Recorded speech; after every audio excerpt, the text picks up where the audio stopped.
A gente passa então para reflexão, né? Porque parece, às vezes você lê o enredo da história, tudo fala assim, nossa, o que que um tema tem a ver com o outro, mas ele traz uma elucidação, né, para aquele movimento. E aí eu vou ler aqui a reflexão para vocês, a gente vai repartir entre a gente as leituras, pode ser? Sim. Aí vem aqui, mitificaram Jesus. O homem tem uma capacidade muito grande de mitificação. A todo instante surgem ídolos que, em atos extremos, são mitificados. Esses ídolos surgem em todos os campos, desde os esportivos, musicais, artísticos aos intelectuais, filosóficos e religiosos. Estes trazem suas mensagens comportamentais e podem até revelar verdades transcendentes. Valores em exagero os endeusam e cegam seus adoradores e seguidores. Jesus realmente se dizia uma divindade ou os homens o endeusaram? E aí fica essa pergunta para a gente responder. O que será?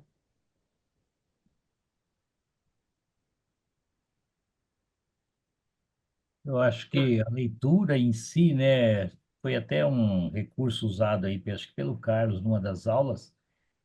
Normalmente a gente quer esgotar, nós, né, participantes, queremos esgotar a reflexão na própria abertura do capítulo, mas eu acho que ela às vezes vai se diluindo nas leituras, né, posteriores.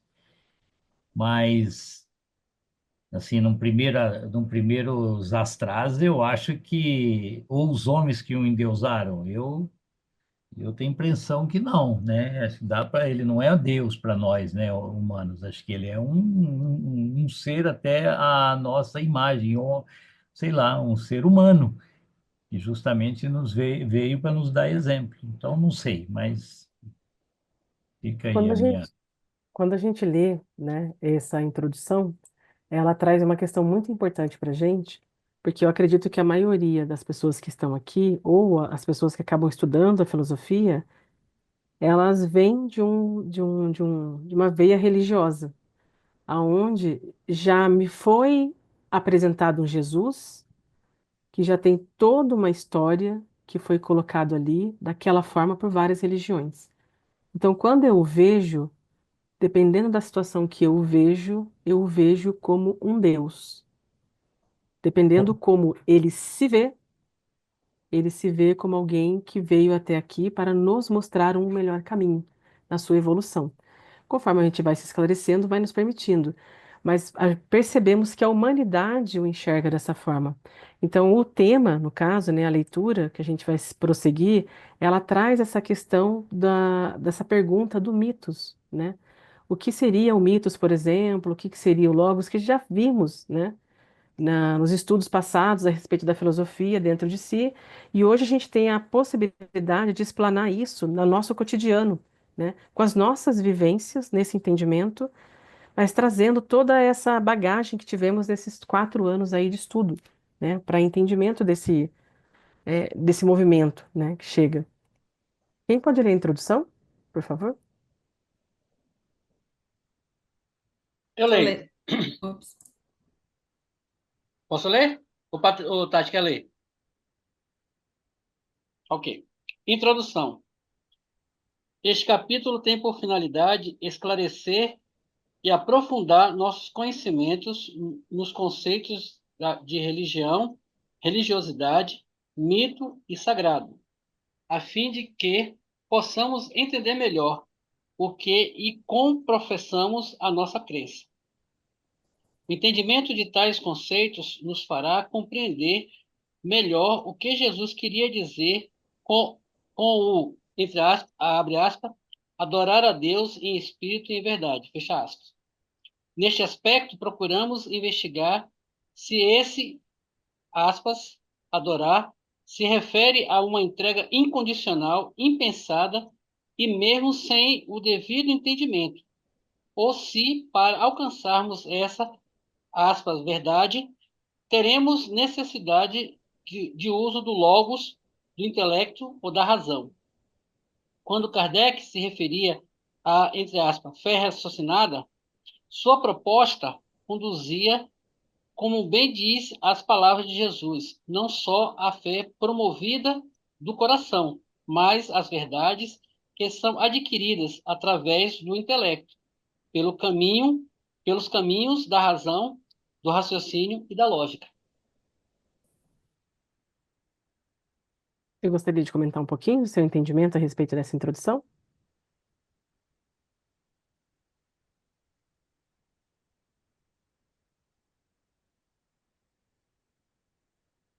O que mais me chamou a atenção, aí ficou marcado, é o binômio aí, religião e religiosidade. Eu acho que religião é uma coisa até fica assim, né, muito assim ritualística, coisa assim. Agora, religiosidade às vezes até independe, né, pode parecer um paradoxo, da pessoa ter uma religião, né? A pessoa pode ser uma pessoa ateia, não sei se é o feminino de ateu, a pessoa pode ser uma ateia, mas ela tem religiosidade. Ela pode valorizar que está ligada ao espírito e religião. Para mim, aqui o texto insinua que Isso porque a gente vai olhar para a história em si, né, e ver todo esse percurso que ela trouxe, né, de conhecimento de tudo aquilo que foi religião, vinda aí do passado até agora, nesse entendimento que a gente tem da religião de agora. Eu acho que o Jair caiu, né? O Iracir, desculpa. E daí, na aula passada, a gente falou também um pouco sobre religião e religiosidade, e até foi colocado, né, que muitas vezes a religião, ele é uma cerca, né, onde as pessoas daquela religião, como a Joelma colocou, tá ali dentro, né, e que a religiosidade, né, ou espiritualidade, na verdade, é o ao contrário disso, né, ele vai te abrir essas portas, né, vai ser uma ponte que vai fazer essas ligações, e não um cercadinho fechado ali, né? Isso mesmo. Hoje, por exemplo, a gente consegue ver através dessa questão da questão mítica, né? Como que a gente consegue enxergar a religiosidade nesses pontos. Porque quando eu olho com o olhar do agora para aquilo que significa religião, eu já tenho todo um conhecimento embasado na estrutura que eu estou vivendo. E a partir dos conhecimentos que eu vou adquirindo, ela vai me explanando. Tem um filósofo que eu gosto muito, que é da atualidade, que é chamado Luc Ferry. Ele escreveu um livro chamado Aprender a Viver, e ele coloca essa questão de forma filosófica. E uma das coisas importantes que ele sempre diz no livro, em todo livro que você lê na contextualização, em formatos diferentes, é que para eu poder compreender qualquer crença, cultura, conhecimento, eu preciso me alargar o pensamento. E alargar o pensamento significa que eu não vou entrar naquela informação, naquela cultura, naquele conhecimento, com as minhas convicções. Eu vou procurar observar o que aquilo pode me proporcionar e, através daquilo, quando eu voltar para mim, eu volto enriquecido com aquelas informações. Não significa que é sem pré-julgamento, porque a gente ainda está em desenvolvimento. Mas significa que, antes de eu falar, nossa, não é assim, isso está errado, eu vou olhar, tá, mas o que que levou essa pessoa a fazer dessa forma? O que que levou essa cultura a agir nesse movimento? Porque será que para os incas, por exemplo, acho que era para os maias, era necessário o sacrifício humano para representar alguma coisa, né? Que hoje para a gente não faz sentido, porque já estamos bem esclarecidos. Mas para eles tinha uma razão de ser naquilo que eles tinham de conhecimento do que era religião para eles, que era uma crença para eles, que era uma seita para eles. Então, quando você sai desse pensamento, você entra com esse pensamento alargado, você começa a entender essa diferença. Então, nesse contexto de hoje, dessa reflexão que a gente está fazendo, é para a gente conseguir enxergar essa religião, essa religiosidade, nessas questões que trouxeram o nosso desenvolvimento, para que hoje tivemos, para que hoje possamos ter essa oportunidade. Não sei se alguém aqui já assistiu aquela série Outlander, né, que é na Netflix, acho que é na Netflix, não lembro agora, que ela é uma mulher do presente, que ela volta para um passado, e a série tem várias questões, mas mostra como que é uma consciência de alguém que está aqui nesse futuro e volta para uma coisa que é bem antiga. Então, ainda tem muitas questões ali que são bem atenuantes. E uma das cenas que eu achei interessante, né, porque faz parte do filme em si, uma mulher foi julgada de bruxa porque ela tinha os conhecimentos acerca de questões de doença, mas justamente porque ela veio do futuro, então ela sabia quais plantas medicinais poderia ser utilizada para que pudesse auxiliar alguém.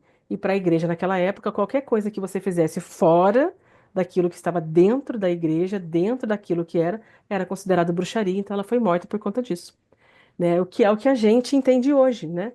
Que a gente olha para trás e fala, olha quanta coisa aconteceu por falta de esclarecimento e conhecimento. Mas por quê? Porque eu estava ali, igual vocês falaram do cercado, eu estava cercada por um punhado de informações, porque tudo aquilo que não está à minha vista causa medo. E se me causa medo, eu preciso de alguém superior a mim que possa me regir. E aí, quando eu pego a esse ser superior, eu coloco as minhas convicções acima dele. Aí a gente olha. Tá, então na questão das cruzadas, será que Jesus queria que todo mundo saísse matando em nome dele, né? Para justificar? Era esse o intuito que ele tinha? Será que eu tinha que matar realmente em nome de Deus, com o Deus que a gente conhece hoje, com as informações que a gente tem hoje sobre ele, né, que nos foram esclarecidas? Se eu tivesse, talvez, naquela época, e a gente olha para essa questão da reencarnação, talvez estivéssemos ali presos naquilo e aquilo para a gente era certo. Por isso que o tema, ele condiz com o que a gente está falando. Porque talvez lá eu tivesse esse mal habitado em mim, porque eu acreditava que era isso. E hoje eu estou esclarecida dele. Eu sei que hoje eu não preciso desse recurso para tal, mas estava dentro de mim, para que eu pudesse praticá-lo com a consciência que eu tinha daquela época, naquele momento, daquele movimento, né? Mas, tudo bem, tá, Adelaide, só que assim, eu estou encarnada aqui agora com essa consciência de agora, e aí, né? O que que rola tudo isso? Aí a questão é, o que será que eu estou tendo de desenvolvimento?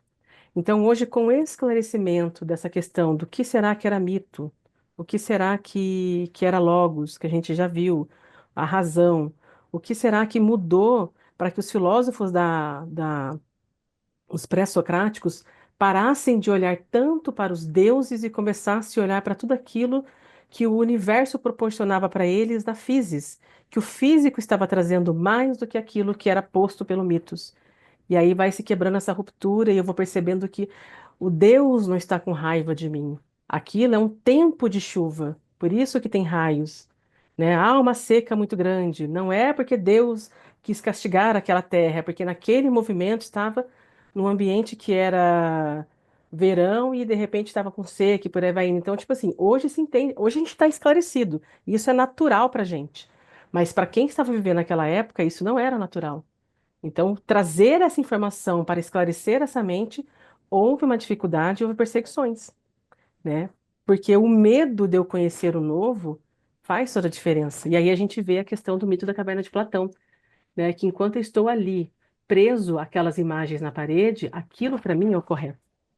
Enquanto eu não sair para a luz do sol, que é a verdade, e eu me esclarecer para ela, e eu ver que existe muito mais além do que uma parede iluminada por tochas, regidas por pessoas que estavam ali e pré-determinando aquele canto, eu vou perceber que aquilo lá é tudo para mim. E aí, como que eu faço a pessoa enxergar além do tudo, né? Então, o estudo, né, dessa questão da gente olhar para a religião com essa característica que ela tem, para a religiosidade, com aquilo que ela fornece para o nosso coração. A gente entender o que significa o sagrado para essas questões, né, que trouxeram todo esse esclarecimento para a gente. E entender o que que significa a fé em nosso coração, ela faz essa diferença com a gente. E aí, aqui no próximo. Alguém quer falar alguma coisa?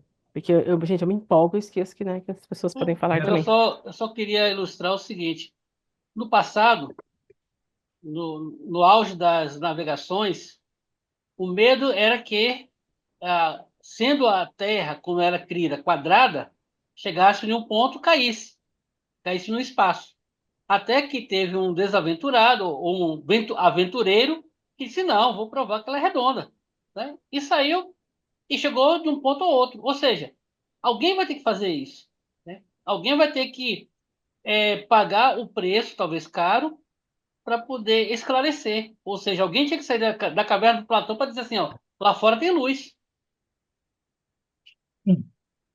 Adelaide, desculpa a minha saída repentina, é que deu um pique aqui no meu micro, tá?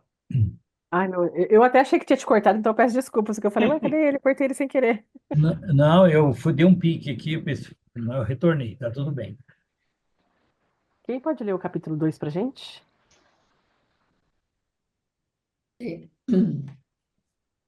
A religiosidade e o sagrado.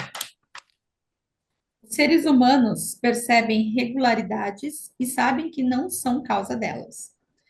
Percebem que há coisas úteis e nocivas. A percepção da regularidade nos conduz à crença em poderes superiores. Nasce assim a crença na divindade. Ao trabalharem, os homens se relacionam com o tempo, pois o trabalho é feito em vista de algo que ainda não existe e que existirá no futuro. É uma manifestação do seu poder limitado. Ao estudarmos a memória, vimos que ela é responsável pela identidade pessoal ao registrar a continuidade de uma vida que transcorre no tempo. Assim, temos consciência de uma identidade que existiu no passado, existe no presente, continuará existindo no futuro, e que, sob a ótica dessa existência, irá desaparecer um dia. Somos conscientes do tempo como uma presença, o presente, situada entre duas ausências, o passado e o futuro. Podemos até conceber a existência futura num outro lugar, seguindo outros caminhos. A crença no poder superior, divindade, e numa vida após a morte material, define o núcleo de religiosidade e se exprime na experiência do sagrado. O sagrado é a experiência e a percepção da presença de uma potência ou força sobrenatural. A sacralidade introduz uma ruptura entre o natural e o sobrenatural, mesmo que os seres sagrados sejam naturais, pois é sobrenatural sua força ou potência para realizar aquilo que nós humanos julgamos impossível. O sagrado opera os encantamentos do mundo, age magicamente, cria vínculos. O sagrado é, pois, a qualidade excepcional, boa ou má, benéfica ou maléfica. Assim, nasce com ele o sentimento religioso. Alguém gostaria de colocar alguma opinião a respeito do que compreendeu nessa leitura? Eu coloquei um asterisco aí do que a Tati leu, eu coloquei na palavra regularidade, né? Quando diz lá no começo, os seres humanos percebem regularidades e sabem que não são causa delas. Percebem que há coisas úteis e nocivas. A percepção da regularidade nos conduz à crença em poderes superiores. Nasce assim a crença na divindade. E eu coloquei asterisco aqui em regularidade e coloquei embaixo, anoitecer barra amanhecer. É uma regularidade, eu considerei regularidade nesse sentido. A distância, pena que ele não esteja aqui hoje, mas o Vanderlei, nosso colega aqui, fala muito na questão do Sol. Aí que distância do Sol com a Terra é uma regularidade, porque se estivesse mais perto, a Terra estivesse mais perto do Sol, morreríamos queimados. Se estivesse mais longe, obviamente, morreríamos de frio. Isso é uma regularidade que não depende de nós, ou seja, há algo além de nós que traz essa lei natural, essa lei divina, que é o bem tão falado ATRCD Spiljac, que a gente fala aqui já em algumas aulas, né? Adoração, né? Trabalho, reprodução, conservação, destruição, sociedade, progresso, igualdade, liberdade, justiça, amor e caridade. Então, essa é a regularidade que eu peguei desse texto e colocando que é algo acima de nós. Quem que é esse algo? Causa primária, inteligência suprema, Deus. Interessante. Alguém mais tem algo a colocar? Esclareceu bastante daí, porque eu estava já no começo aqui, falei, que regularidade é essa? E aí parece que assim, é um pedacinho que traz tanto conhecimento, mas é bem profundo, né?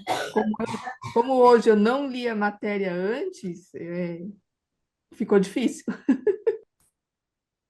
Então, é interessante a gente olhar para essa questão, porque como estamos falando nesse momento daquilo que é sagrado, e a gente começou na aula passada a ver essa questão de religião e religiosidade, quando eu falo dessa regularidade, e eu percebo que ela está associada à constância e à estabilidade, Então, eu entendo que ela vai me trazer uma certa confiança, porque o meu conhecimento total daquilo ainda me é desconhecido. Então, me basta confiar. Então, eu entendo que a causa primária de todas as coisas me permitiu estar dentro de tudo isso e que tudo está harmoniosamente preparado para que tudo haja aqui dentro. Então, aí voltamos de novo lá para trás, né? Porque a gente sempre faz esse vai e volta. A primeira vez que perceberam que a Terra não era única, não só existia, existia muito mais além dela, foi um avanço para aquilo que, se isso existe, eu ligo duas coisas ao mesmo tempo. Algo muito mais, e se eu acredito num Deus, ele me permite ir além, ou nos meus deuses, de acordo com a religião que eu me encontrava. E se eu não tenho essa divindade, essa confiança, isso me causa medo. Porque aquilo que eu desconheço, aquilo que eu não conheço, vai me causar um pavor, vai me causar um pânico. Então eu não vou para frente, a não ser que eu tenha essa confiança. Então, por isso que quando a gente traz essa questão e essa ligação, como o Irair trouxe muito bem a explicação a respeito disso, a gente consegue entender melhor a questão da fé no sentido confiar, né? A fé, eu não acredito que Deus existe, eu confio, porque olha só o que ele me coloca disposto a mim para que eu possa estar aqui. Olha quanta coisa ele me permitiu para que eu estivesse aqui, e existe muito mais ainda que, por hora, a minha consciência não está adaptada ao conhecimento, né? E se eu buscar sem eu compreender que ainda não tenho razões suficientes ou emoções suficientes para lidar com essas informações, eu possa vir a criar esse medo que não me permitirá ir para o futuro, para ir para esse mais que a confiança me traz. Que nem uma frase que eu ouvi esses dias. Pego semente e coloco uma plantação. Ela vai sair ou não vai? Não depende de mim. A minha parte de plantar, ela foi feita. Depende agora de outras estruturas que farão com que a plantação venha. O que me basta é confiar que aquele milho vai nascer, o que me basta é confiar que aquela árvore vai frutificar, o que me basta é confiar que o tempo me auxiliará. E aí, conforme eu faço a leitura daquilo, eu vou me crescendo e me desenvolvendo. Então, eu percebo que a agricultura, ela começou de que forma? Eu plantando uma primeira vez e não deu certo. Plantando uma segunda vez não deu certo. Plantando uma terceira vez não deu certo. Uma quarta vez, opa! E aí eu vou trazendo esse conhecimento. Então eu vou me permitindo ir além. E aí eu começo a fazer parte desse conhecimento à medida que eu começo a confiar. Não sei se faz sentido para vocês, né? Essa fala nessa questão, né? E outro ponto que eu achei muito interessante também aqui é que ele fala assim: a crença no poder superior e numa vida após a morte material define o núcleo da religiosidade e se exprime na experiência do sagrado. Nós, teoricamente, até o momento, somos conscientes de que somos as únicas criaturas que têm o conhecimento de que somos finitos. Os animais não conhecem a finitude deles. Eles dormem sabendo que vão dormir, mas eles não ficam pensando, e se eu acordar amanhã? E se amanhã não for assim? Nossa, vai que amanhã eu queira ser um cachorro porque hoje eu sou um gato. Eu não quero mais ser cachorro, acho que eu quero ser vaca, porque acho que vaca vai ser muito mais interessante. Ele Será não que não tem vai essa... ter ração no meu pote, né? Será que a água É! está gelada? Então, assim, essa consciência da finitude, porque, assim, pra gente, quando a gente olha para nossa consciência do agora, e aí eu percebo que eu vou morrer, o que que eu estou fazendo com o meu caminho do meio? Do meu nascimento até a minha morte. A filosofia, ela tenta buscar essas respostas de formas variadas. Então, o que impulsionou a gente a buscar o conhecimento não é porque somente o porquê eu existo, mas porque que eu tenho um fim. E se eu tenho um fim, para onde que eu vou? Porque naquele conhecimento específico no passado, não sabíamos quais eram os porvires, mas tínhamos ideia disso de acordo com os mitos que eles traziam, conforme os deuses traziam essas informações, conforme aquilo era passado de pessoas a pessoas no desenvolver, porque se acreditava que existia uma potencialidade a mais. Hoje entendemos que o mediunismo daquela época permitia que estas pessoas tinham acesso a essas informações para trazer o conhecimento para as almas que estavam encarnadas, porque o conhecimento para a consciência daquela oportunidade, talvez seria muito para eles. Mas se eu sei que eu morrendo aqui, eu vou estar como é que é o nome daquele campo, no Campos Elíseos, que eu nem lembro da. Eu tô assistindo Gladiador, aí lembrei desse Campo Elíseos agora, né? E aí vou para lá. Então, se eu sei que eu vou para lá, é porque algum Deus vai me levar para lá. Então, eu começo a transferir toda essa minha confiança para Ele. Começo a reger toda essa minha vivência para que Ele possa me levar até lá. Porque para mim não posso acabar somente no the end, fechei o olho e acabou, né? Para nossa consciência, a consciência sobre si, finalizar, ser finito não é legal, né? Então a gente busca informações da nossa finitude. Então essa frase, né, ela me fez pensar muito nisso, do quanto para a gente é importante. E aí quando a gente olha para as pessoas que ainda têm medo de reconhecer essa informação, se agarra à religião forma tamanha que ela se prende àquilo, porque eu não sei quem eu serei nas condições aonde eu não tenha algo que possa me cercar de proteção. Nem vou dizer confiança, porque quando a gente confia, a gente se permite aventurar. Mas quando eu me sinto protegida na minha zona de conforto, que é costume a gente falar dessa zona, eu não quero sair dela porque ela me traz uma segurança, mas ela não me traz uma estabilidade, porque ainda assim o meu ser sempre busca mais. Então eu começo a perceber que aquela cerca se aperta. Então, onde que eu vou buscar mais informações? Quando eu sei que eu confio em alguém que possa me suprir, eu começo a perceber. E aí a gente vai para Descartes, uma voltinha lá para ele. Ele precisou de duvidar de tudo para entender que existia uma coisa que era o pensamento. Então, se eu duvido que a cadeira existe, a única coisa que eu vou ter certeza é que eu pensei que a cadeira existe, porque ó, eu pensei nela. Então, se eu penso, logo existo. E o fato de eu não conseguir duvidar desse pensamento, porque ao duvidar eu estou pensando, não tem como ele não existir. Ao passo que a partir daí a gente teve um avanço nessa questão. Mas antes disso, o que que eu tinha certeza que fora dos meus pensamentos, tudo que estava ali é real? Quem me garante que a cadeira que eu estou vendo aqui, ela é real? O que que vai me garantir? Se não for a minha confiança nesse processo, o meu desenvolvimento, e que uma outra pessoa fala, olha, ela existe mesmo, tá? Não é alucinação, né? Então, assim, o que que faz? Então, quando eu vou me permitindo sair dessa caixinha que a proteção da religião me traz, eu me permito, às vezes, avançar em outros movimentos. Eu percebo que Deus não é um homem julgador, e só porque eu errei, ele vai me condenar. Eu entendo que ele é misericordioso, ele me permitiu que eu errasse para eu aprender. E aí a misericórdia dele me mostra que eu posso fazer mais a partir do momento que eu entendo através do meu coração. No começo da aula, vocês falaram muito bem sobre essa questão do coração, porque a gente percebe que a essência, ela só é bem vivida quando eu vivo a experiência como um todo. Eu não racionalizo a experiência. Quando a gente aprende a racionalizar, a gente vive muito pela razão. Então, eu preciso de uma justificativa lógica para poder acreditar que aquilo é real. São Tomás de Aquino disse que eu preciso crer para compreender, eu não consigo compreender para crer. Nessa questão da divindade. Então, quando eu creio, eu percebo que ela existe. E aí ele diz uma outra coisa interessante também, até meu professor de filosofia falou, que eu gostei pra caramba. Ele falou: o interessante das pessoas que vêm da religião cristã é porque elas vivem pelo testemunho daquilo que traz a essência de sua vivência. Eu não preciso racionalizar para tal, mas eu preciso viver, e quando eu vivo, eu consigo testemunhar, e o testemunho me mostra todas as outras partes, e por aí eu vou indo para o meu conhecimento. Acho que foi o Irair que levantou a mão primeiro, né, Irair? Pode ser.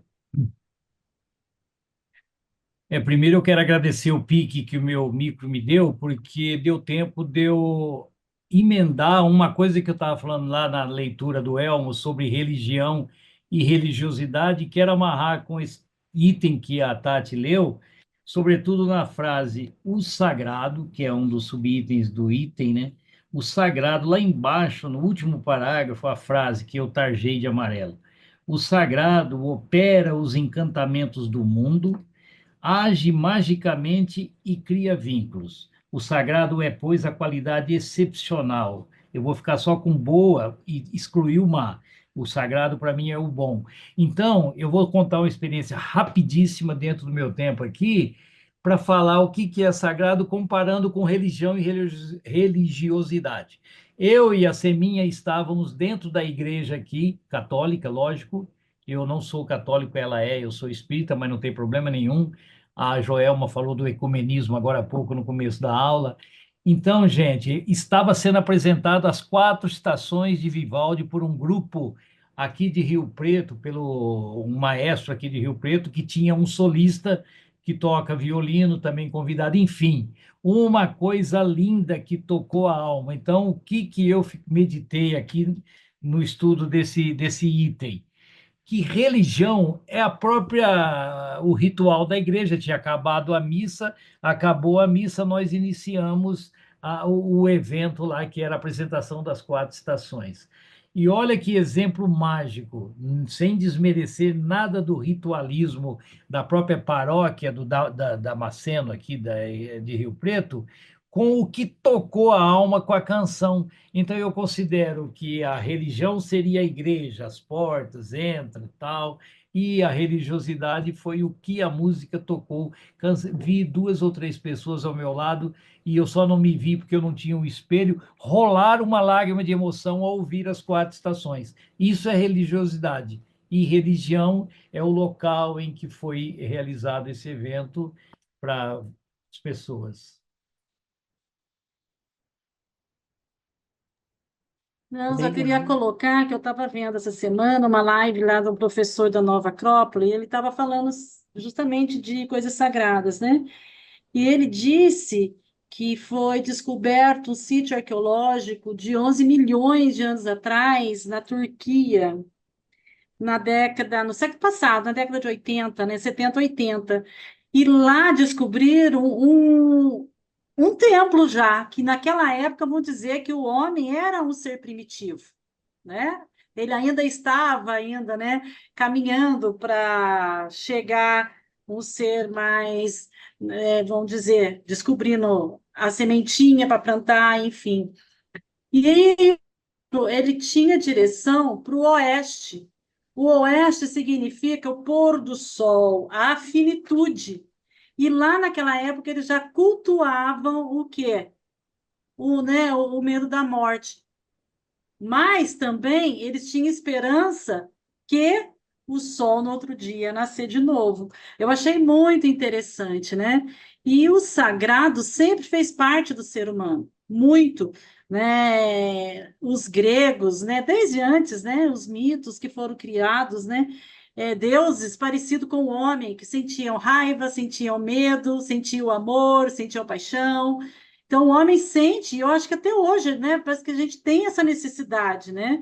O espiritismo vai limpando isso da gente, né? No caso que eu não nasci no berço espírita. Mas é incrível, né? Porque o sagrado está em todo lugar.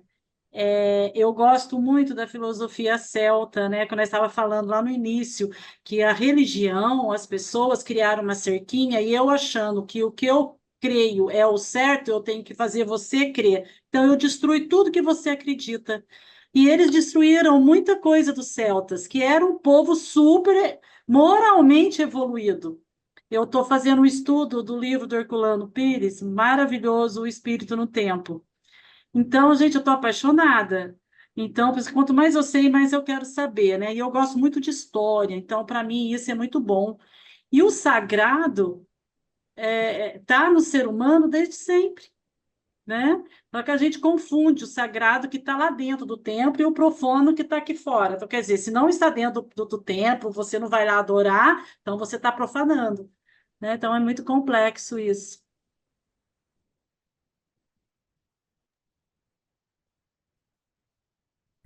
Aqui, hoje eu estou morando, a professora não sabe, né, os outros já sabem, estou morando em Santa Catarina, em Pomerode.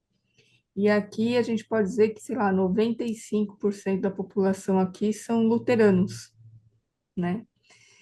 E esses dias a gente estava fazendo um passeio com carro turístico, né? E aí o motorista parou e falou assim: Olha, vocês podem ver que aqui o cemitério é todo diferente, né?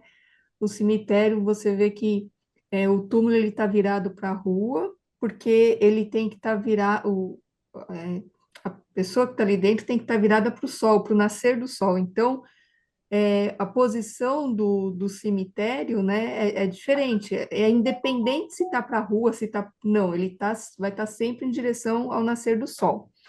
Aí alguém dentro do carro perguntou assim, mas por quê?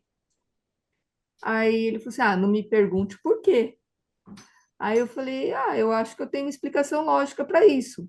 Ele falou, qual é? Eu falei, porque todos estão renascendo. Então, todos estão virados para um novo nascer, né? Para um novo pôr do sol. Aí ele falou, já não posso dizer se é isso. Aí já, tipo, já cortou o assunto. Porque fica sem resposta, né? Muitas coisas vão ficando sem resposta se você não tem essa mente aberta, né? Como a Adelaide está dizendo, não tem. Eu acho maravilhoso a Joelma, sabe, que vai lendo várias coisas, vem trazendo um monte de coisa diferente, vem só pondo aquele pontinho de curiosidade, né? E eu só vou anotando aqui o que eu tenho que fazer. Eu tenho uma lista enorme, só seguindo a Joelma. Então, eu acho que. E esse grupo é muito assim, né? Como um ensina o outro, eu fico realmente também encantada.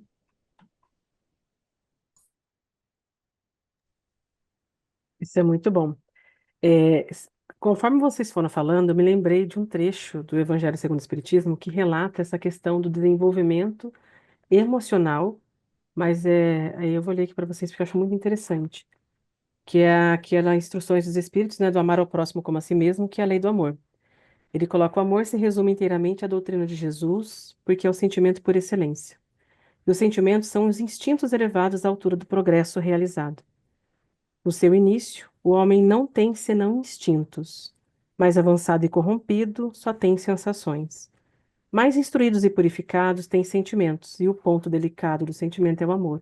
Então, quando a gente lê isso aqui, é exatamente aquilo que a gente estava falando lá no início do bem e do mal, né? Que é toda essa construção do ser, que a gente está vendo agora nessa questão da religião, religiosidade e mito. Então, quanto mais eu me aproximo dessa vivência que o ser humano precisa para a sua evolução, mais ele vai se permitindo se esclarecer. E a lógica de tudo isso é a questão do amor. Porque o que significa a filosofia? Não é uma amizade ao conhecimento, é o amor que eu tenho ao conhecimento. Então, quando eu percebo, igual a maneira que vocês trazem aqui, que a busca que vocês precisam para que o ser de vocês sejam preenchidos, é tudo aquilo que te traz uma racionalidade na emoção e no amor que vocês têm pelo desenvolvimento de vocês, onde vocês estiverem, na religião que vocês se encontram. Porque aí vocês entenderam o sentido da religiosidade. O que que é eu me alimentar daquilo que me permite permanecer e continuar. Então, assim, a leitura, né, desse livro, desse capítulo, na verdade, para a gente entender essa diferença, da onde estava, por que que naquela época eles viam dessa forma, por que que a minha consciência como ser humano, ela foi se desenvolvendo através de tudo aquilo que trouxe informações passadas.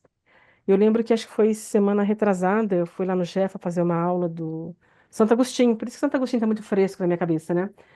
E aí eu trazendo para eles, uma pessoa pegou e falou assim: Ah, mas eu não gosto dele porque ele introduziu o pecado original. Aí eu falei: Na concepção dele, em 350 depois de Cristo, era o conhecimento que ele tinha para chegar àquela informação. Para a gente hoje não faz mais sentido porque fomos ah, bombardeados de muitas informações.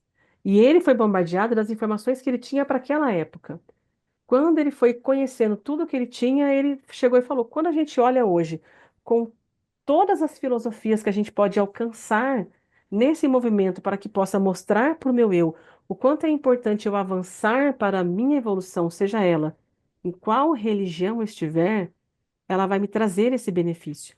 Então, por isso que é importante a gente sempre estar nessa busca, igual vocês estão, né? De sempre buscar algo mais que possa justificar o meu conhecimento e me fazer apaixonar mais ainda pela vida que eu tenho nessa oportunidade que a espiritualidade nos fornece aqui, né?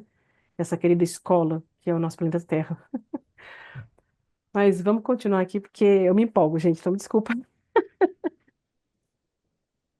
Quem pode ler o próximo capítulo, por favor?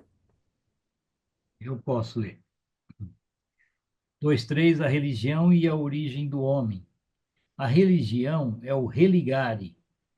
A religião é um vínculo entre o mundo profano e o mundo sagrado, isto é, entre a natureza e as divindades. A Arca da Aliança é o símbolo do vínculo que une o povo hebreu ao seu Deus. No cristianismo, Pedro tem as chaves do reino. O que ele ligar na terra será ligado no céu. Os céus, o Monte Olimpo, as montanhas do deserto de Israel, templos e igrejas são os santuários. Para certas religiões, esses lugares são moradias dos deuses. A religião não transmuta apenas o espaço, mas também qualifica o tempo, dando-lhes a marca do sagrado. Narra a origem dos deuses e, por sua ação, a origem das coisas. A narrativa sagrada é a história sagrada que os gregos chamavam mito. O mito é a maneira pela qual a sociedade narra para si mesma seu começo e toda a realidade. Com o surgimento da filosofia e depois dela a teologia, a razão exigia que os deuses fossem eternos. Assim, a história sagrada, mitologia, é uma cosmogonia, ou seja, narra o nascimento, a finalidade e o perecimento de todos os seres sob a ação dos deuses.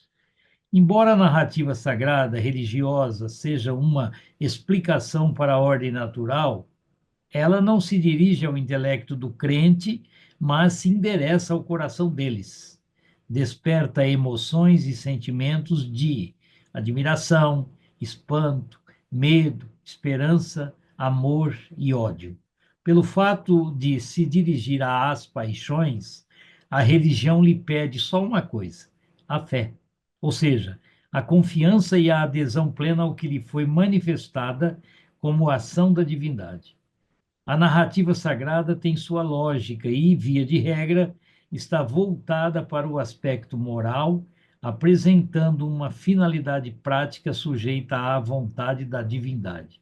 Daí sua separação gradativa do mito, que é idealizado e voltado mais para explicar os caprichos e ações da divindade, sob a ótica das paixões humanas, não se preocupando em enfatizar o aspecto moral, já que as divindades agiam com as mesmas inconsistências morais que o homem comum.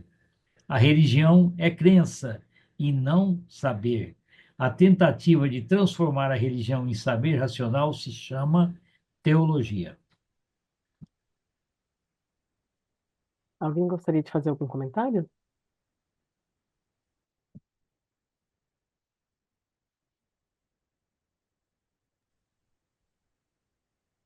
Um ponto interessante aqui dessa leitura é que ela coloca assim: a religião é o religare.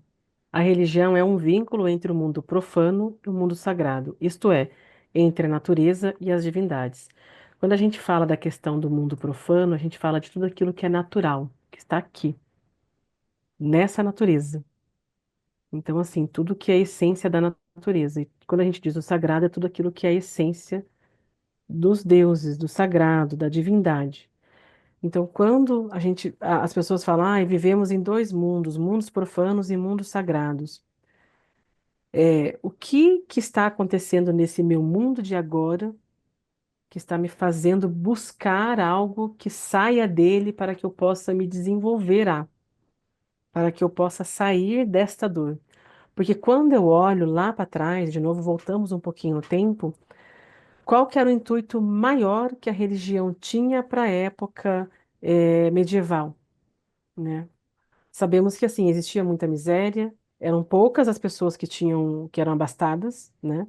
A gente entende que a história nos traz essa questão, mas ainda assim existia. Então, como aquelas pessoas iriam encontrar um meio de sobreviver através da esperança nas condições precárias que a gente desconhece no agora, né? Na nossa época mesmo, se a gente olhar para 20 anos atrás, quanta coisa já mudou, que antigamente existia um tempo pré-determinado para eu conquistar algumas coisas, e hoje me é muito fácil através da tecnologia. Hoje eu não preciso ir até o supermercado fazer uma compra para cozinhar uma comida e eu comê-la. É só eu pedir no iFood. Naquela época, como que era esse processo? De que forma que existia? Então, quando eu olho para essa questão, para o que que era importante para esse povo na época, para que eles tivessem a esperança de continuar mais um dia, para que eles pudessem olhar para isso.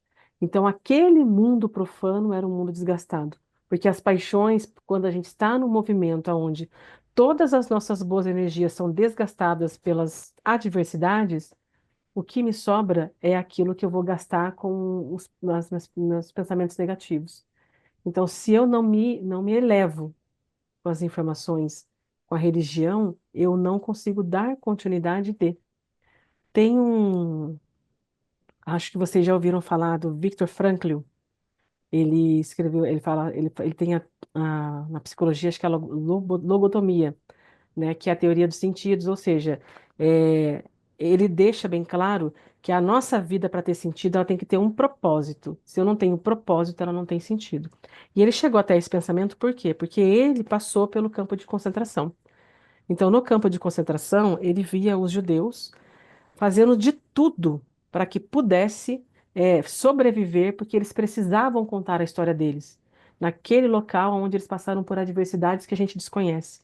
Enquanto hoje, no nosso movimento, a gente percebe, e aí, quando ele viu, ele estava na universidade, ele percebia que os jovens tinham uma facilidade muito grande de desistir da vida, porque não tinha mais sentido para eles, uma vez que eles tinham tudo. Então, o que precisava para que houvesse o impulso para eu continuar a justificar a minha existência aqui? Um propósito. E a religião, ela traz esse propósito para o coração das pessoas, né?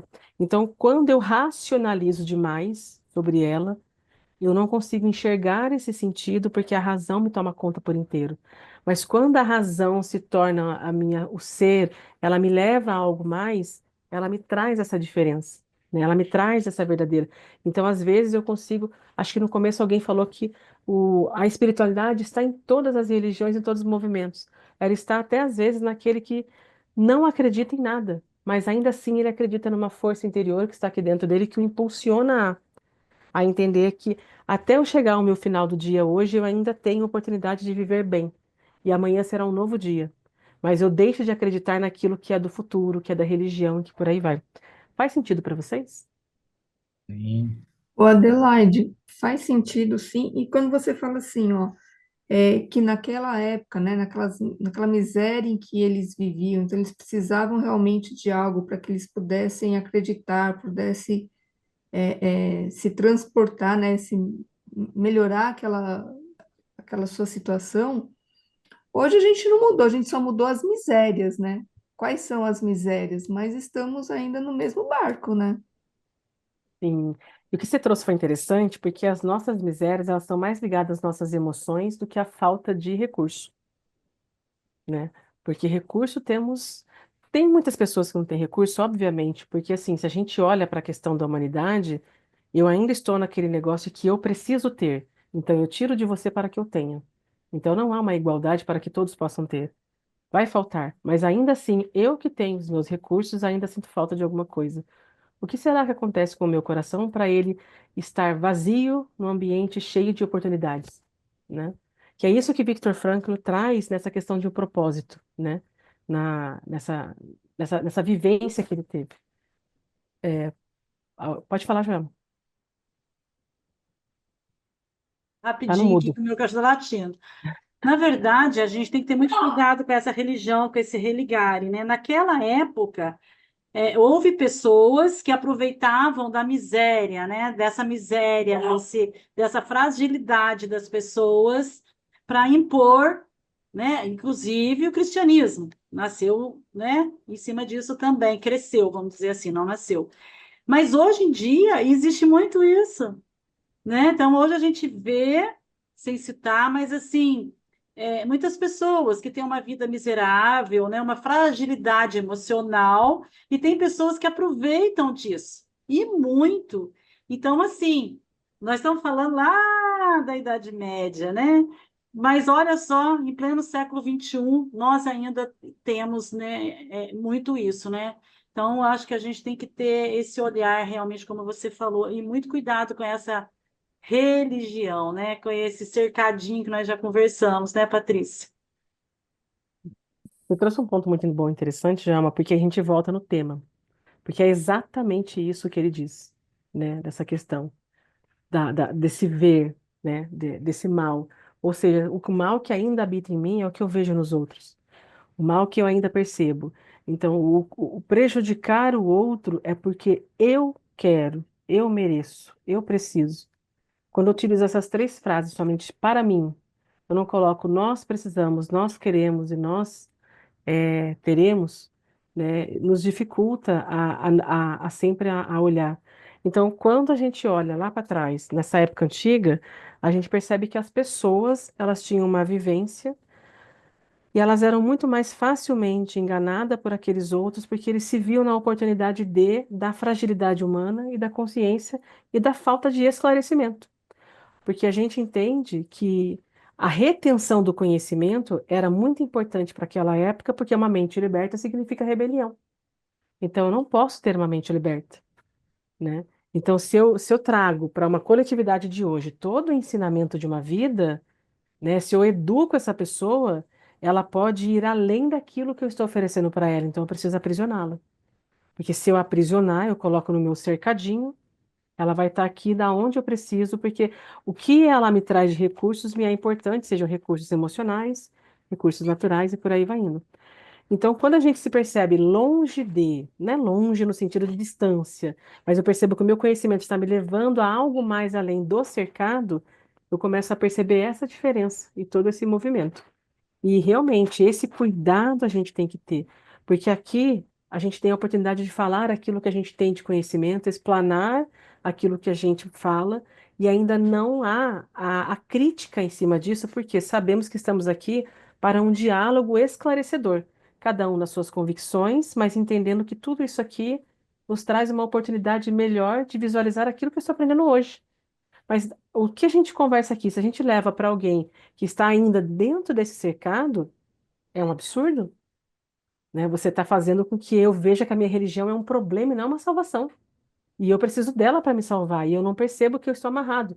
Novamente, voltamos para a caverna de Platão, aonde o que está sendo colocado na parede, para mim, ainda é o melhor que eu tenho para viver, né? Faz sentido para vocês? Que às vezes, gente, me desculpa de novo, que eu adoro falar isso, porque eu me empolgo mesmo, saio um pouco do tema, entendeu? Quando eu vejo, eu falei outras coisas, que tem nada a ver com isso tudo. Sentido, sim, muito. Podemos ir para o próximo capítulo? Sim, Sim, eu posso ler.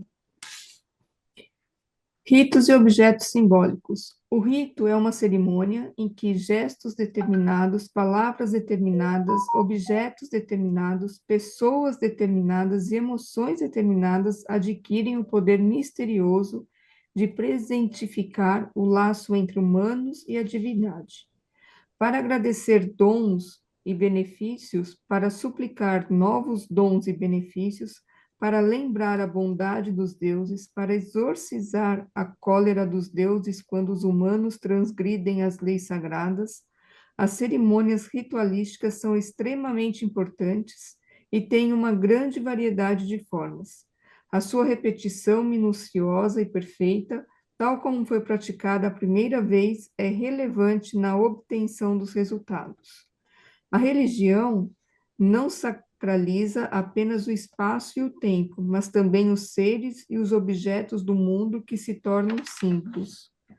Os seres ou objetos se tornam protetores, ameaçadores, benfeitores e perseguidores. Tornam-se tabus intocáveis, não podem ser tocados nem manipulados por ninguém que não seja autorizado.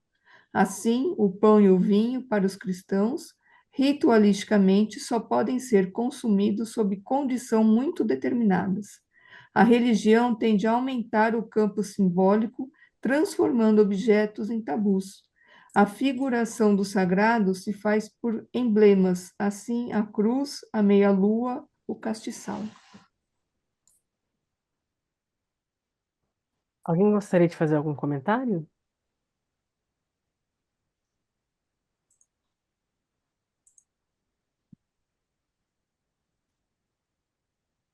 Quando eu, por exemplo, né, eu nasci numa família católica, fui batizada, mas eu não fiz primeira comunhão, não fiz nada, porque para mim aquilo não fazia sentido. E como até para minha mãe não fazia tanto sentido, ela também não forçou. Ela fez porque ela fez porque ela foi forçada, mas ela não forçou nem eu e meu irmão fazer. E toda vez até hoje, quando eu vou à missa, é claro que eu não conheço todos os rituais. Meu marido também é católico, mas eu também vou à missa com ele vai ao centro espírita comigo, enfim. É, a gente se sente meio aquela pessoa assim que todo mundo dá aquela olhada e fala assim, ixi, essa daí, sabe, não sabe nada, não. Porque, e tem coisas que é que para mim não faz sentido, né? Todos aqueles rituais não fazem. Eu tô ali, eu tô no meu religar ali, mas dentro da, da minha cabeça ali, dentro dos meus sentimentos, né? Não com os rituais. Então, assim, nossa, não vai tomar a hóstia? E aí parece que já tem uma coisa assim, aquele que toma a hóstia porque tá tudo certinho, aquele que não toma, o outro já olha meio esquisito assim. E isso que para mim não é um clima legal, é isso que me incomoda. Interessante o ponto que você trouxe, porque o que acontece?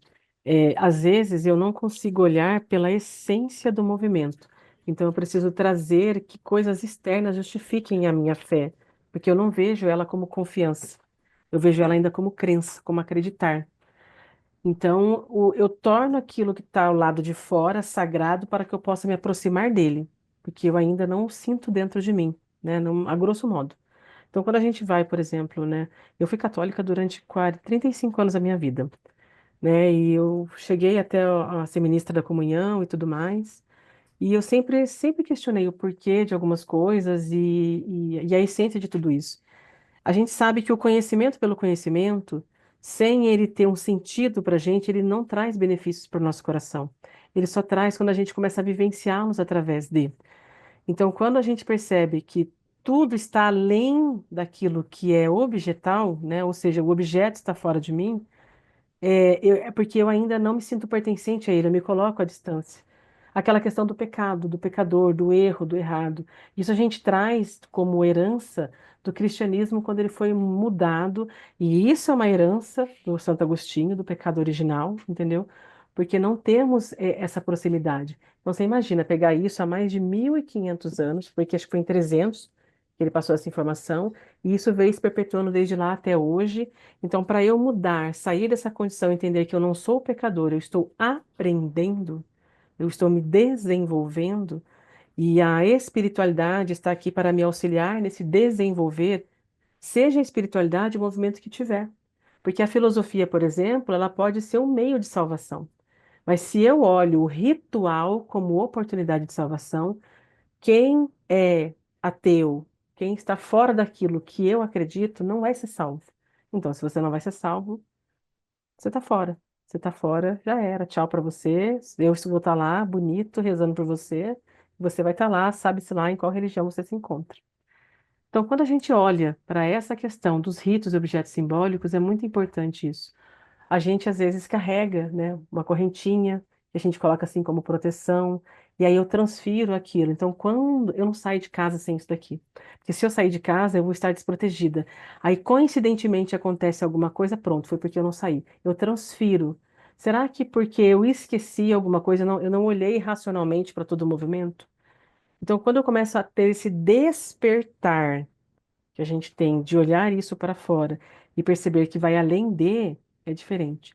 Porém, a gente tem um outro viés que se eu não tivesse toda esta ritualidade, todos esses objetos simbólicos, talvez eu não construísse a religião ou o religare da forma que eu precisava, porque eu ainda não tinha o esclarecimento e o conhecimento que a época me proporcionava.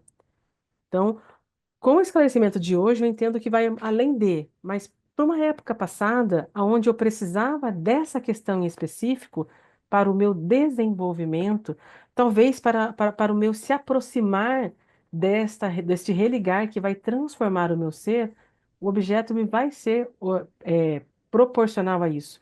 Ele não pode se tornar a minha fonte de vida, aonde aquilo eu começo a mistificar aquilo, a mitificar aquilo, e aí a partir disso eu não faço mais nada e eu ainda ganho sucessores ao meu lado para que eles possam levar isso adiante, através daquilo que eu percebi, porque é por mim.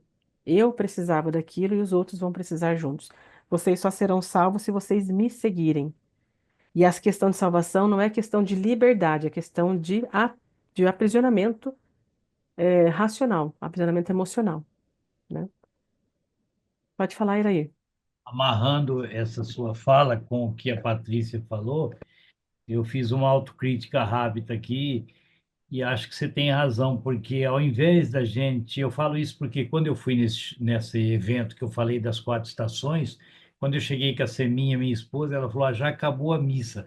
Eu pensei, não falei para ela, mas pensei, falei, graças a Deus, porque eu não terei que assistir à missa durante 40, 50 minutos para depois ver o evento. Eu adorei que ao chegar à igreja já vinha aquele povo todo saindo, então, aí eu já fui direto naquela religiosidade que eu prego, que é ser tocado na alma. Porém, isso para mim e para a Patrícia. Agora entra o que a Adelaide falou: nós temos que ter uma empatia nesse momento, Irair, filho do velho Moraes, tem que ter uma empatia de, ao crucificar, sem nenhum trocadilho, esse ritual deles, hóstia e tal, de que isso valeu até para eu valorizar hoje a doutrina em que eu me apego, certo? Serviu seja de lições, de obstáculos, de empecilho, de informações que hoje valoriza aquilo que eu estou seguindo.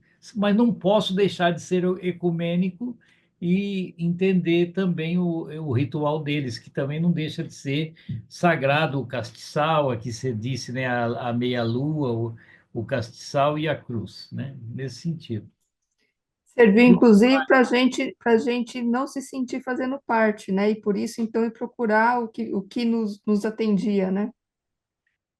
E uma das rebeldias, entre aspas, rebeldia que eu faço, que dá para fazer sem ser também marginalizado numa missa que eu vou, quando eu vou com a Iracema, a hora que eu até uso meus cabelinhos brancos para nego não me julgar, porque a hora que tem que levantar, ajoelhar, eu acho um absurdo, eu fico sentado, porque o que que tem a ver o ritual de levantar de pé, senta, não sei o quê, não é academia.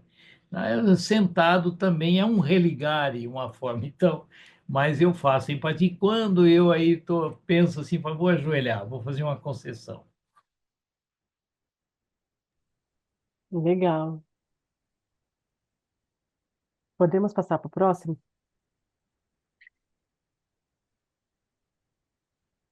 Eu vou ler isso aqui. Manifestação, revelação, lei divina. Normalmente, nas religiões, os deuses se manifestam aos humanos e os levam a ver outra realidade escondida sob a realidade cotidiana. A divindade, levando um humano ao seu mundo, desvenda-lhe a verdade e o ilumina com sua luz. É a aletheia, que é a verdade grega. Há religiões em que Deus se revela sem precisar que o ser humano saia de seu mundo. Ele revela a sua vontade, a vontade de Deus. Assim, de uma forma ou de outra, a manifestação da verdade ou a revelação da vontade experiencial que os humanos é dado conhecer o seu destino, conhecer as leis divinas. A vontade divina pode tornar-se parcialmente conhecida pelos humanos na forma de leis divinas, mandamentos, ordenamentos, comandos. Portanto, a ordem no mundo decorre dos decretos divinos, por exemplo, os 10 mandamentos. O modo como a vontade divina se manifesta em leis são dois tipos.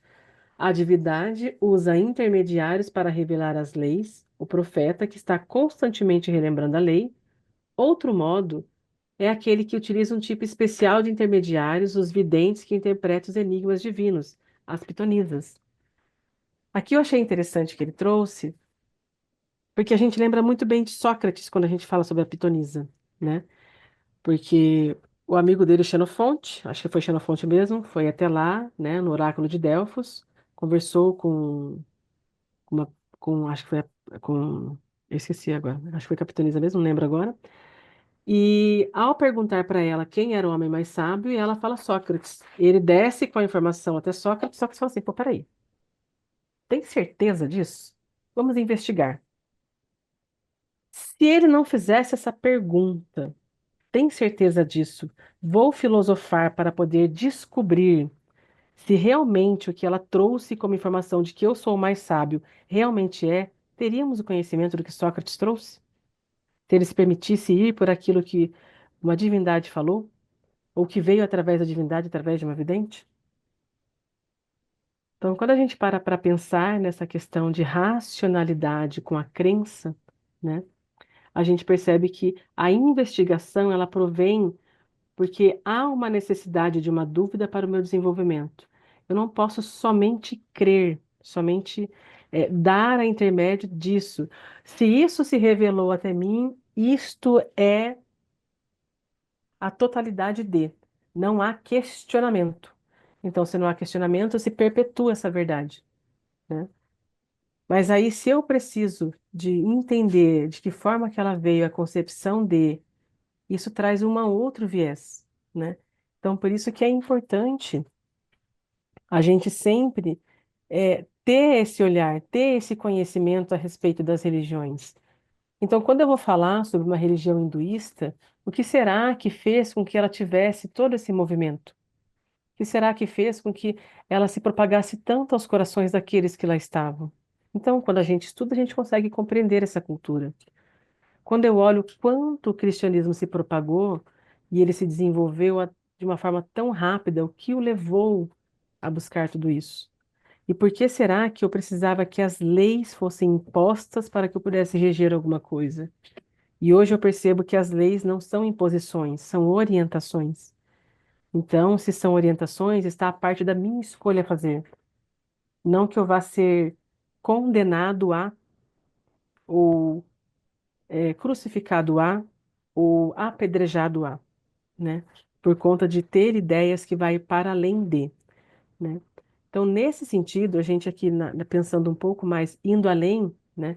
Para a gente entender essa questão, vem aí o Espiritismo que traz tudo isso, uma explicação racional a respeito de tudo isso, no processo da evolução da consciência, entendendo que estamos esclarecidos ou podemos começar o nosso esclarecimento a partir de olhando para essas emoções que trouxeram toda essa vivência.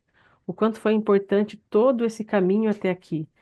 Mas é importante obter-se e e se abastecer desse conhecimento, para que eu possa olhar, não julgar, mas me esclarecer. Porque é muito fácil eu falar, nossa, mas aquela igreja condena porque eu não posso usar saia, porque eu não posso fazer isso, porque eu não posso fazer aquilo. E aí ela é uma crença limitante. Mas será que sou eu que estou sendo limitante para tal? Porque talvez aquilo é a totalidade daquele ser naquele momento, porque talvez ele ainda não esteja preparado para sair daquelas leis, daquele regimento, né? É um pensamento um pouco mais aprofundado, né? Mais aberto, vamos dizer assim. Alguém tem alguma coisa a falar sobre esse capítulo?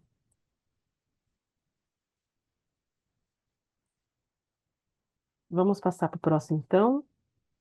Alguém pode ler?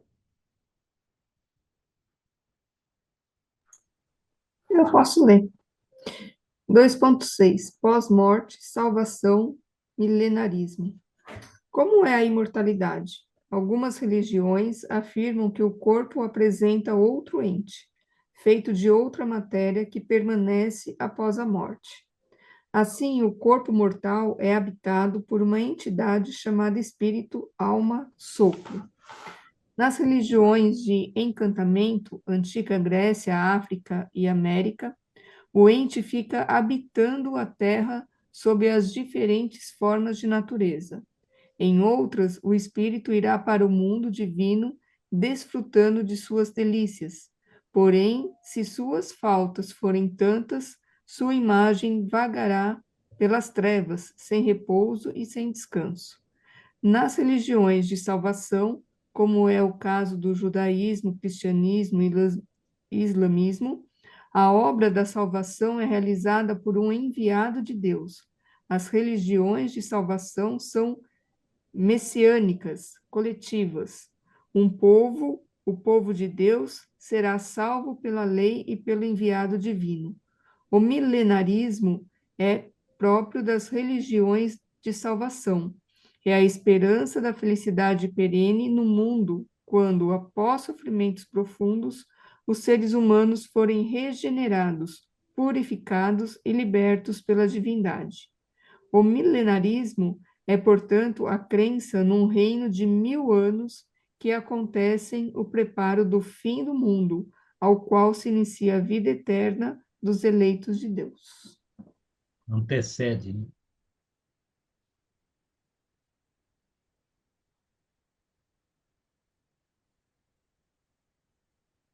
E aí, pessoal, o que que vocês acharam deste capítulo em específico? Alguém se lembra de quando foi colocado que em 2012 iria tudo se acabar? Que chegaria num tempo em que tudo iria terminar e a Terra talvez teria novas transformações, novas mudanças? 21 de dezembro de 2012. É, Surgiu até o filme. exatamente. Quando a gente olha para essa questão do milenar, nossa, falar, difícil falar essa palavra. Eu já tentei ler ela várias vezes Milenarismo. aqui, me perdi. Ela coloca exatamente isso. A gente se lembra muito bem o quanto isso foi traz- trazido para a gente numa época passada de que haveria destruição, né?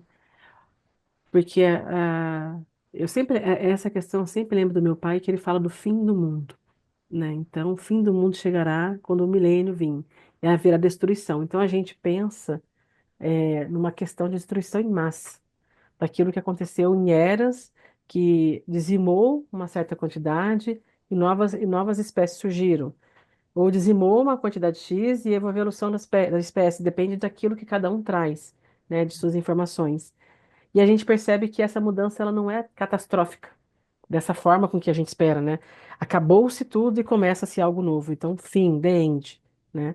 Tem gente que espera um cometa vir, atingir a Terra para destruir tudo, e aí tá tudo certo também, porque sempre estou nessa questão daquilo, né, que está além.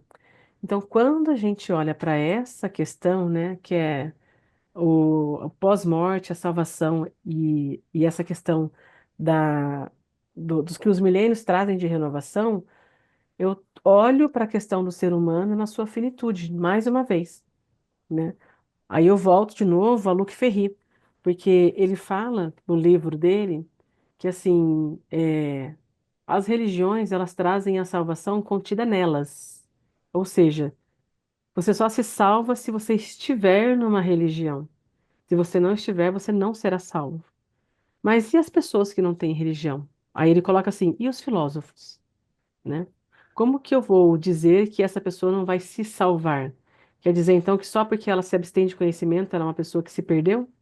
E aí ele traz três questões que ele fala, que é a ética, a vivência, acho que é isso mesmo. A ética, a vivência e a salvação. Então, aliás, é o conhecimento, a prática da ética e a salvação. Então, se eu tenho conhecimento a respeito daquilo que é a vivência do agora, eu entendo o que que a ética me faz, o que que ela me traz de bom grado. Ou seja, ele fala assim: por que que eu escolhi a filosofia? Porque eu quero viver bem através do conhecimento.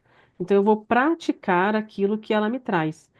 E eu entendo que eu vou me salvar porque o que eu estou fazendo é a prática daqueles exercícios que eu tive através do conhecimento, ou seja, a ética me proporcionou essas vivências.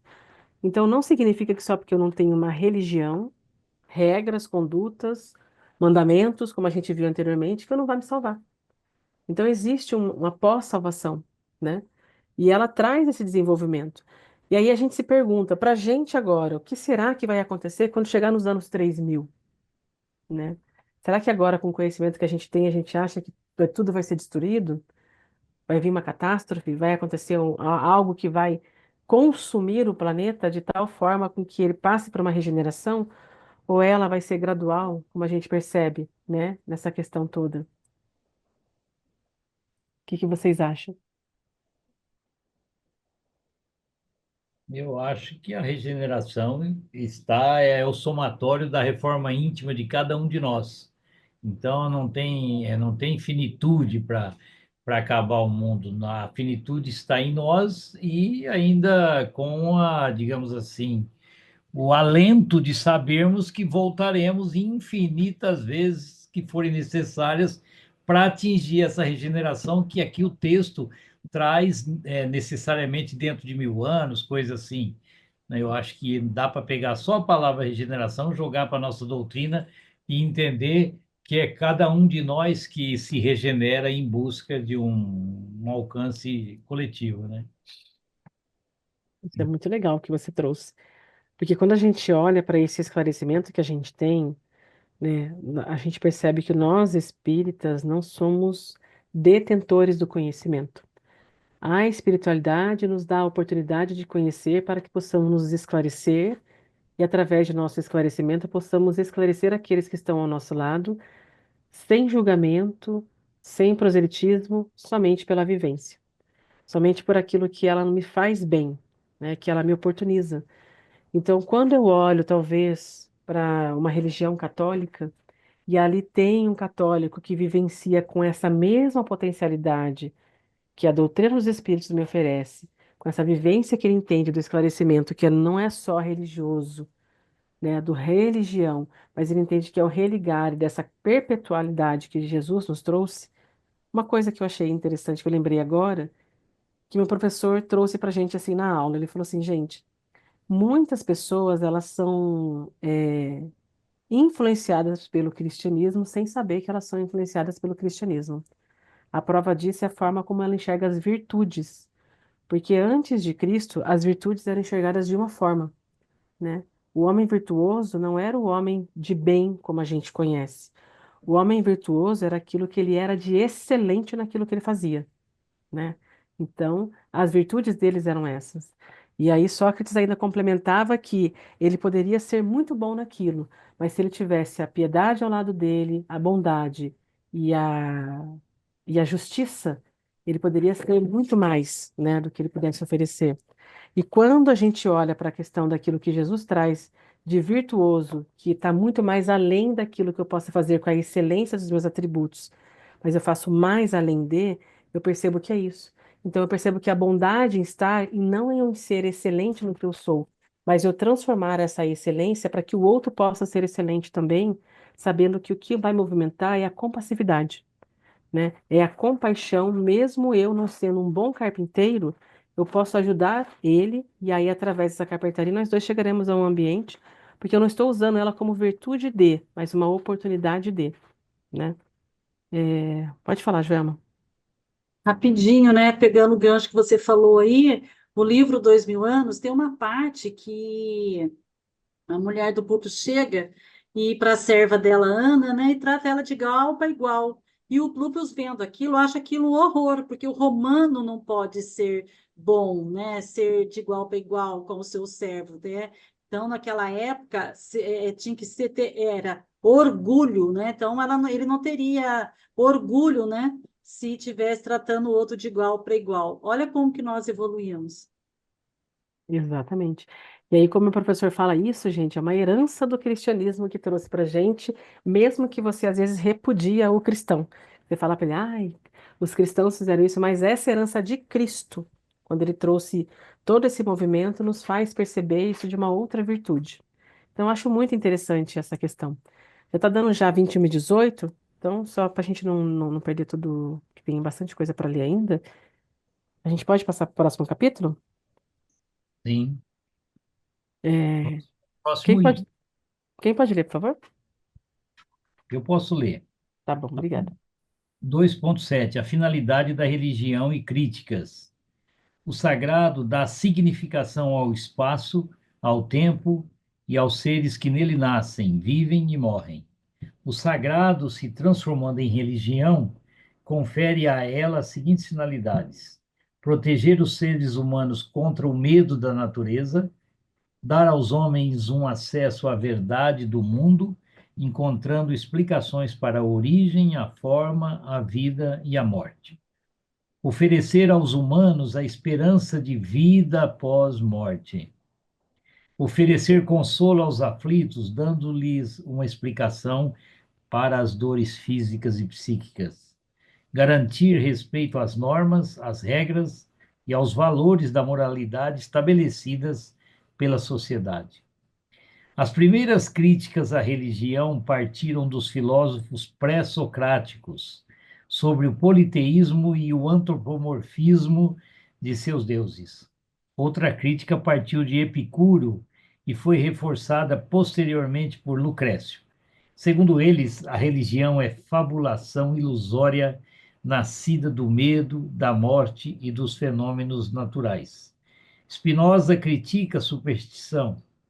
Movidos por medo e esperança, segundo ele, os homens não confiam mais em si mesmos e nem nos conhecimentos racionais para evitar males e atrair bens. Essa crença, no seu entender, é superstição. Para alimentá-la, criam a religião, cuja finalidade é manter o domínio sobre os homens. O poder religioso é um forte poder de submissão dos homens por outros homens. Os estados teocráticos transformam cidadãos em cegos obedientes aos mandatários. Outra crítica severa que se faz às religiões é a alienação produzida por elas. Marx já asseverava: a religião é o ópio do povo, o que é uma verdade insofismável, quando a religião é manipulada pelo poder temporal.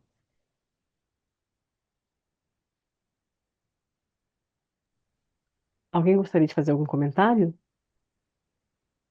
O meu comentário é rápido, eu faria um trocadilho com a palavra ópio, na leitura que eu percebi. Então, quando Marx diz, já asseverava, a religião é um ópio do povo, eu digo, a religião é um apoio do povo também, ou se quiserem, é um mal necessário para quem não acredita em religião. Então, é ópio, mas é um apoio, consola e ao mesmo tempo orienta. Essa foi a minha. Eu achei interessante ele trazendo qual que é a finalidade da religião e a crítica a ela a partir do momento em que eu percebo que eu estou, aí voltamos àquele cercadinho que a gente fala. Estávamos naquele cercadinho e eu saí dele. E eu percebo que ele estava me manipulando, porque eu poderia ir mais além. Então a gente volta nessa questão. Eu não levo o conhecimento como liberdade. Porque se eu levo o conhecimento como liberdade, eu perco aquelas pessoas, né? A gente vê às vezes, né, quando a igreja está muito centrada na religião e não no desenvolver o povo, o que que eu posso fazer para atrair mais fiéis para que eles possam vir até aqui? Porque para mim não é importante que eles se melhorem, se desenvolvam e vão buscar a vida por si. Eu preciso que eles venham mais vezes e mais vezes e mais vezes e aqui esteja cheio o suficiente para falar que, estando cheio, é uma casa que recebe muitas pessoas. Sendo que qual que é a finalidade de todo o religare? Fazer com que o ser humano em si encontre Deus na sua essência e, a partir disso, ele possa se desenvolver e caminhar juntos, não presos, né? Então, é muito interessante a gente ver essa estrutura, né, de pensamento anterior, porque isso era muito, muito pesado. Hoje ainda é. Só que hoje você tem escolha de permanecer lá, porque você tem o conhecimento à sua disposição, né? Então você está lá por escolha. Só que às vezes a escolha ela está ocasionada por uma dor que você desconhece. Então, enquanto você não consegue preencher aquele vazio que não te esclarece por N fatores que te levam às questões emocionais, porque hoje o gritante na nossa sociedade são as questões emocionais, ligadas muitas das vezes à falta material. Mas qual que é o impulsionador para isso? Então, quando eu tenho vou para além disso, eu percebo o quanto ali eu posso me libertar. Mas será que eu quero ser liberto? Porque às vezes tem muitas pessoas que ficam pensando, será que eu quero ser livre? Né, de toda essa marra, será que para mim tá bom estar preso a uma religião que me liga? E aí eu vou contra e aí eu estou preso nesse ópio, como disse o nosso amigo filósofo, né? Pode falar, Joel. Não, pegando esse gancho, lá em Minas, no interior, né, lá no sítio, no bairro, lá tem a igreja e tem a festa do santo lá, né, do padroeiro. E aí eu acho muito bonito reunir a comunidade, né, que a comunidade, né, ali se encontra, né, enfim.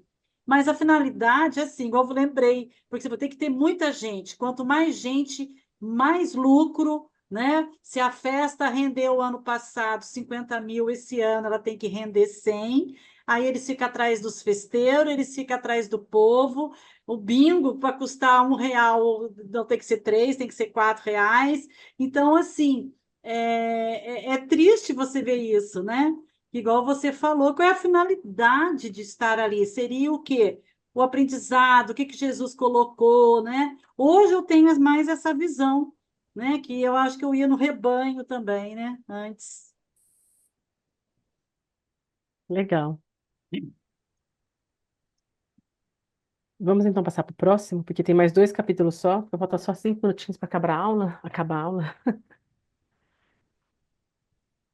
É, eu vou ler aqui para vocês, tá bom?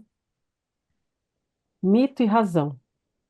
Na maioria das culturas, a religião se apresenta como sistema explicativo geral, oferecendo causas e efeitos, relações entre seres e valores morais. No caso da cultura ocidental, a ruptura com o mito efetuada pelo surgimento da razão desfez o privilégio da religião como visão única do mundo existente. Filosofia e ciência elaboram explicações cujos princípios são completamente diferentes da religião, mais convincentes e condizentes com a razão e com a observação do mundo ao redor. Assim, o mito é uma narrativa, uma fala, um relato, cujo tema principal é a origem do mundo e dos homens sob o ponto de vista de deuses muito humanos. Já o Logos busca a coerência entre a unidade sob a diversidade. O Logos purifica a linguagem dos elementos qualitativos e emotivos. Busca retirar tanto quanto possível a ambiguidade dos termos que emprega, utilizando provas, demonstrações e argumentos racionais. O mito, ao contrário, opera por metaforização contínua, isto é, uma mesma palavra ou um conjunto de palavras tenderiam a possuir um número imenso de significações, né? Como assim, é, Zeus faz não sei o que lá, isso, Sócrates faz isso, e Morfeu vai me levar até o sonho, nos sonhos. Então, assim, as palavras também que eles utilizam como uma profecia, nessa ligação, né, que eles trazem. Então, lá atrás, bem lá atrás, acho que foi no segundo livro, se eu não, acho que foi no primeiro livro, foi trazido para a gente as questões do que, da onde se houve a ruptura do mitos para começar o Logos, ou seja, da onde eu saí, de tudo era os deuses que regiam para eu entender que existia algo mais além da vontade dos deuses, existia uma coisa que era transcendente, algo que era racional, algo que era muito mais do que além de. Não era só uma vontade de um ser humano glorificado, porque algumas das vezes os deuses, eles eram mortais, mas sobrenaturais. Hércules, por exemplo, que era um semideus, mas era mortal, né? Então, assim, nesse sentido, ele vai trazendo essa visão e ele vai dando essa oportunidade para gente. E aí a gente consegue ver a correlação entre as culturas e o mesmo objetivo. Todas elas colocam no seguinte: existe um ser supremo, existe aquele que veio para salvar e existe aqueles que serão salvos por eles. Todas elas, em culturas diferentes, trazem a mesma simbologia. E a simbologia sempre é essa busca do alto. Então, por isso que para a gente quebrar a nossa mente, para a gente entender que ela vai além de esse movimento e ela é muito mais, nos causa um pouco de dificuldade. E quando a gente se esclarece, parece que tipo faz um boom na sua cabeça e fala, é informação demais. Espera aí, eu preciso agora parar um pouquinho e ao invés de eu começar a trazer mais conhecimento, a vivenciar aquilo que trouxe. Então, o que será que Sócrates quis dizer quando ele falava é, uma vida não examinada não vale a pena ser vivida? Então, ou seja, não é só o conhecimento pelo conhecimento, é o amor por ele, é eu entender que ele traz muito mais. É eu saber que o meu conhecimento não é a verdade absoluta, ainda existe mais verdades para serem vistas e aprofundadas. E quando eu olho para a religião, ela tem o seu absolutismo naquilo que ela coloca como regra, ela pode ter. Mas será que é isso mesmo? Se eu questionar, será que eu vou ser bem visto ou será que eu não vou ser bem visto?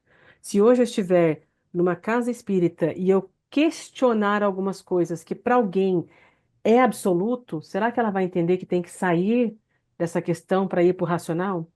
E aí lembramos daquilo que Kardec disse: mais vale eu duvidar de novas verdades do que aceitar uma única mentira. Acho que foi essa frase mais ou menos que ele disse. E a questão é no qual sentido? É do conhecimento. Não é que eu tenha que duvidar por duvidar. É que se eu estou em busca do conhecimento, o que será que eu preciso me abster-se para que isso possa acontecer? E não é só com isso, mas é com tudo. É duvidar para crer, é duvidar para eu entender aquele processo, é não aceitar logo de pronto, né? Que a mitologia trouxe muito isso, a religião traz muito isso, mas quando eu saio dessa condição, ela me traz essa oportunidade, né? Quem pode ler os dois últimos aí, que a gente já finaliza, porque os dois são curtinhos? Só fazendo uma observação rápida, eu sei que estamos no adiantar da hora aí, mas o pulo do gato do Allan Kardec foi justamente, já que a razão rompeu com o mito, o que que ele fez? Ele abrangeu uma doutrina com a ciência, com a filosofia e com a religião. Não tem como fugir desse tripé. Então é isso que dá força ao espiritismo. Isso mesmo. Eu leio, Pode falar. eu leio. Conciliação entre a filosofia e religião. Vários filósofos procuraram conciliar a filosofia com a religião, e destas tentativas destacamos Kant, Hegel, Husserl.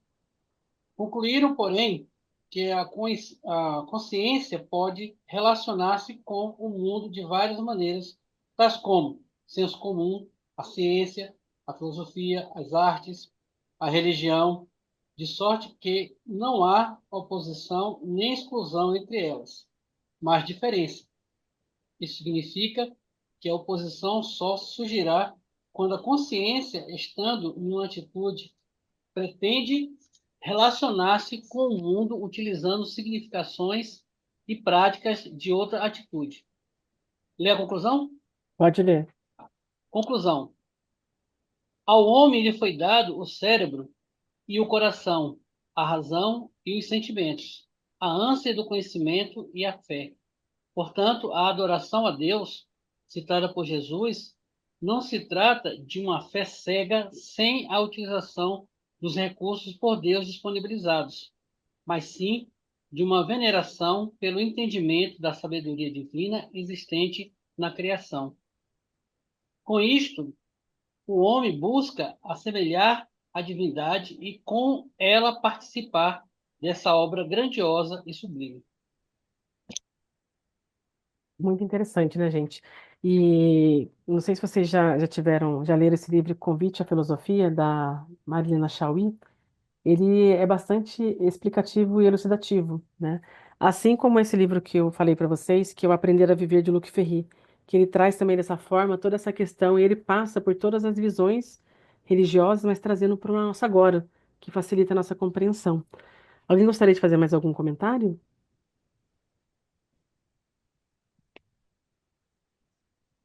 Gente, então é isso que eu me propus trazer para vocês hoje, né? Peço desculpas aí se eu fugi um pouco do tema, mas é que às vezes a gente vai fazendo sempre essas ligações, esses movimentos que trazem para a nossa vivência, porque filosofia é isso, né? É eu colocar o conhecimento em ação naquilo que eu pratico no agora, né? Eu saber que o conhecimento me abastece para que eu possa falar, olha, agora eu vivencio, né? Porque quando a gente pratica a filosofia, a gente entende que o que está ali, primeiramente para a gente, é esse amor que a gente dedica, né? E cada um, na sua essência, naquilo que faz de melhor, dedica com amor. E aí consegue viver a filosofia dessa forma. Então é isso, gente. Muito obrigada. E alguém gostaria de fazer a prece final da gente?